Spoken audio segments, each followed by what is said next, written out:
इस दिव्य स्तोत्र में देवी दुर्गा की 10 महाविद्याओं की एकीकृत स्तुति की गई है। गुप्त नवरात्रि के पावन दिनों में इस स्तोत्र का पाठ विशेष फलदायी माना गया है। नमस्ते चंडिके चंडी चंडमुंड विनाशिनी, नमस्ते कालिके काल महाभय विनाशिनी, शिवे रक्ष जगद्धात्री प्रसीद हरिवल्लभे, प्रणमामि जगद्धात्रीं जगत्पालनकारिणीं, जगत्क्षोभकरीं विद्यां जगत्सृष्टि विधायिनीं, करालां विकटाघोरां मुण्डमाला विभूषितां, हरार्चितां हराराध्यां नमामि हरवल्लभां, गौरीं गुरुप्रियां गौरवर्णालङ्कारभूषितां, हरिप्रियां महामायां नमामि ब्रह्मपूजितां, सिद्धां सिद्धेश्वरीं सिद्ध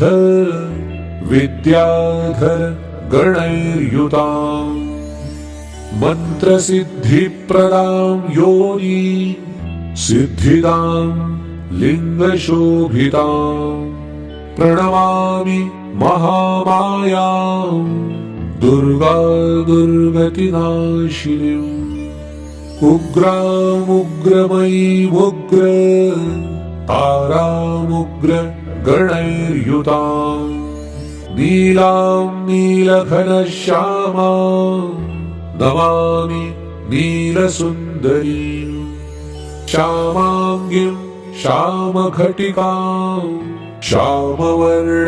विभूषितां, प्रणमामि जगद्धात्रीं गौरीं सर्वार्थसाधिनीं, विश्वेश्वरीं महाघोरां विकटां घोरनादिनीं, आद्यामाद्य गुरोराद्या माद्यानाथ प्रपूजितां, श्रीदुर्गां धनदामन्नपूर्णां पद्मां सुरेश्वरीं, प्रणमामि जगद्धात्रीं चन्द्रशेखरवल्लभां, त्रिपुरासुन्दरीं बालां परागणभूषितां, शिवदूतीं शिवाराध्यां शिवधेयां सनातनीं, सुन्दरीं तारिणीं सर्व शिवागण विभूषितां, नारायणीं विष्णुपूज्यां ब्रह्मविष्णु हरप्रियां, सर्वसिद्धिप्रदां नित्यां नित्यगणवर्जितां, सगुणां निर्गुणां ध्येयां अर्चितां सर्वसिद्धिदां, विद्यां सिद्धिप्रदां विद्यां महाविद्यामहेश्वरीं, महेशभक्तां महेशीं महाकाल प्रपूजितां, प्रणमामि जगद्धात्रीं शुम्भासुर विमर्दिनीं, रक्तप्रियां रक्तवर्णां रक्तबीज विमर्दिनीं, भैरवीं भुवनादेवीं लोलजिह्वां सुरेश्वरीं, चतुर्भुजां दशभुजां अष्टादशभुजां शुभां, त्रिपुरेशीं विश्वनाथ प्रियां विश्वेश्वरीं शिवां, अट्टहासां अट्टहास